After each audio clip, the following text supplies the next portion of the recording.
نباید مادر ظالم شدنش ممکن است، چون که من 3 کلین دارم، کلینم صدای بلندش نشنیده. اینجا به عیب کلین باید بود، ممکن شاید که عیب کلین هست. اینجا به عیب خوشتومن نباید این خیلی باشه.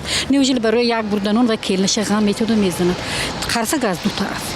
وظیفه کلین چی است وقتی کلین؟ وظیفه کلین چی است در خونه؟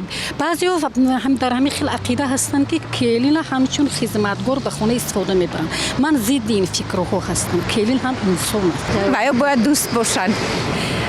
خوشتومن کلینش همچون دختر فهمد، دختر خوشتومنش همچون مادر باید فهمد. این از تربیت دختر وابسته. اگر فکر شما مثلا برای کلید هر روز یک مقدار معین نان دادن و گفتن که دیگر از این زیاد نخور، تا کجا درست است؟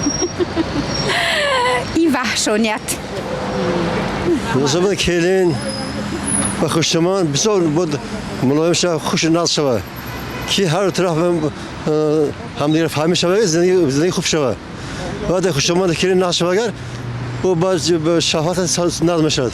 ممکن است که در اونجا وضعیت اقتصادیشون بزرگ باشد. ممکن است که همه خیل فکرانی همون انسان ها هم خیل باشد، تربیتشون هم خیل باشد. چی میدونم؟ به نظر من همین. این از پسیخولوژی انسان ها وابسته است، نه وابسته از آنه که مثال و مملکت در چی وضعیت است، در وضعیت های مشکل اقتصادی است، یا که خانواده در چی وضعیت مشکل اقتصادی است. این از این وابسته نیست. این چخلی که میگوین صرف جهت های پسیخولوژی را در بردارد. یعنی انسانی که همین خیلی تربیت یافته است، در روی گشنه بودن، در روی کسی را زیر کردن، مثال یعنی به نظر نگرفتن، یعنی خود را بالا گذاشتن. اینجا بسیار جهت‌های پسیخولوژی دارد. خوشتومن باید همین دنگ فرزند خودش نگه بداره. هم مثلا کلینا، یعنی کلینا هم رنگ مادرشون باید حرمت احترام کنن. همه حادثه ها حساب همین نافهمی میشود.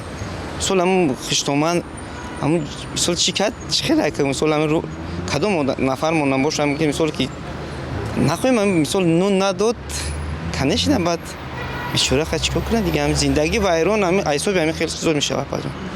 خیلی با فکر من خوشتومن باید خیلی نکنه. مدام چه فرزند بودی کلون آوری فرزند باید باشه.